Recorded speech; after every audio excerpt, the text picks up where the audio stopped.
Hi, everyone. My name is Kelly Matczak, and I am with Matczak Method. I'm a consultant.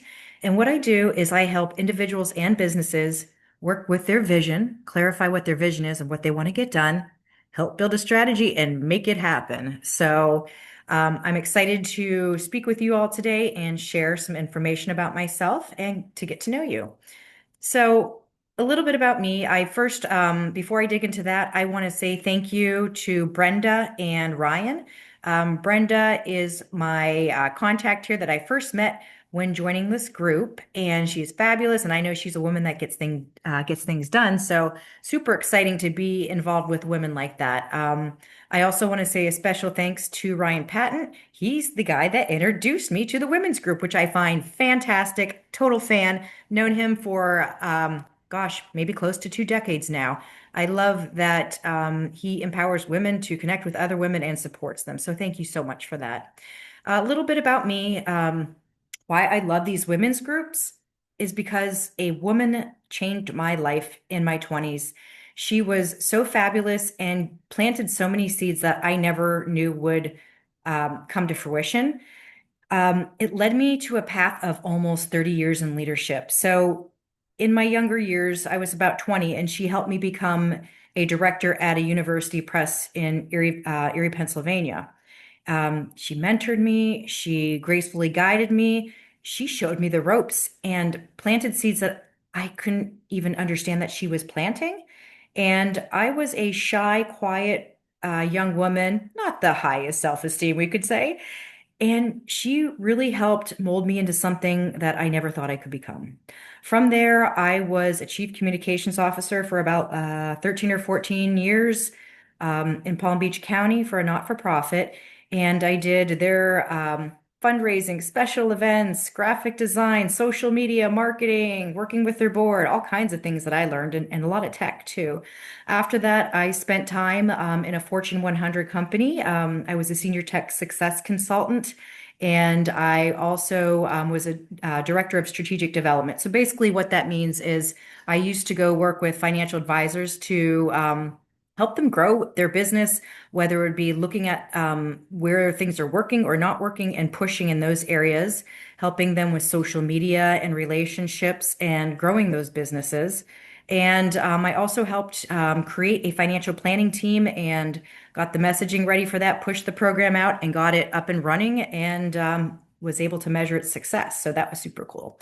Throughout that experience at the Fortune 100 company I was with, I was so lucky to co-host a women's group. These were women in tech, and women in tech, are not as visible sometimes as others. And we got to spend time really working on skills on how to advance our careers, how to show up in leadership, how to show up in our personal and professional lives. And it was fabulous. I got to mentor across the nation, and that was fantastic. And as you see in the right-hand corner, that is my fabulous rescue pup, Penelope. So when I'm asked what I do, I usually say vision, strategy, and implementation, but others have said, you're like a Swiss Army knife. You're like, something that a business needs, but they didn't understand that they needed it. You're a Swiss Army knife. So if you want to see a little more about who I am professionally, feel free to scan that QR code to go to LinkedIn. I don't want to go too much longer about that. So what matters to me? There's a lot of things that I love that fuel everything I do, whether personally or professionally.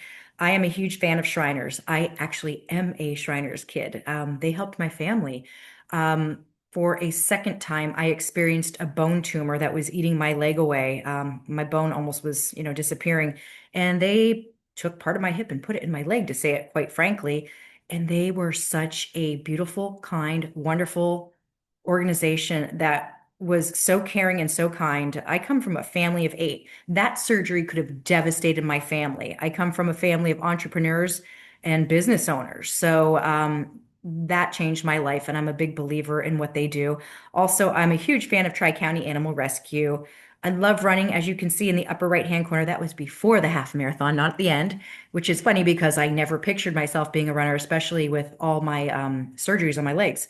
I love teaching and training. I love helping people grow and learn and move forward in their professional and personal lives. I love music and concerts. I travel a lot. I've been to about 16 countries and counting, and I want to keep doing that because it opens up your eyes to how much we're all so similar and we all have such similar needs and desires in our lives. And I love the concept that business and personal are not separate. They're the same mission. It's about giving back and doing things that you truly love, and it all kind of comes together.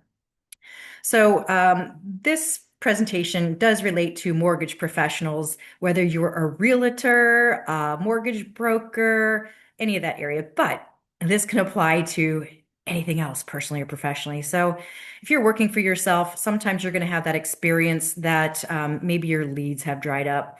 There are challenges personally and professionally, and sometimes you have things that were working and then they stop working. Um, we're also faced on a daily basis about social media. It's not gonna go away, folks. Not this year, especially with AI and all these other exciting things going on. Maybe you're posting on social media, but it is not turning into business. That can be frustrating. These are some barriers and roadblocks that, most of us are probably experiencing. Maybe your referral partners have gone quiet and you're not sure what the heck is happening there. And a lot of us, whether personally or professionally, feel sometimes like we're working harder than ever and there's not much to show for it, like you're spinning your wheels. And then we all have this data at our hands, all at our fingertips, whether it's an Excel spreadsheet, Post-its, or, a CRM, customer relationship management software. We have this information, but we don't know what to do with it. So these are some challenges. And on top of that, every day, maybe you feel like you have turned into a firefighter instead of a business owner or a person in sales or a professional. It feels like everyday urgency wins, right? So these are common challenges and roadblocks, but I want to take a moment to share with you what some hidden opportunities are. There's so much that we have that we can take advantage of. And from my past experience in business, some of these things are things that might seem pretty, you'd be aware of them, but let's refresh them and see and look at them closely because sometimes we forget these things. The one thing that I think is your past clients are your pipeline. They trust you. They've done business with you, but huge but only if you stay top of mind. I've worked with professionals that I would have worked with again, but I forgot about them, not because I didn't care about them, but just because I forgot. I don't have the best memory. Who does anymore? But past clients are great for referrals and doing repeat business. The next thing I have here is your CRM could hold the next million in volume. So if let's say you're a loan officer and you use less than 20% of the data that you have, you're missing money. You're leaving money on the table. There are ways to use this data to grow and leverage your business, scale it, and work with people that you already worked with that trust you. The other thing that I found interesting that were opportunities that I didn't really notice right off the bat when I started were niches. Yeah, a lot of people have opinions on niches, and I used to like not really love this. I'm like, oh, sometimes you just want to throw spaghetti at the wall and see what sticks. Yeah, maybe if you're starting your own business and just trying to figure it out. But niches show up when you're looking at data.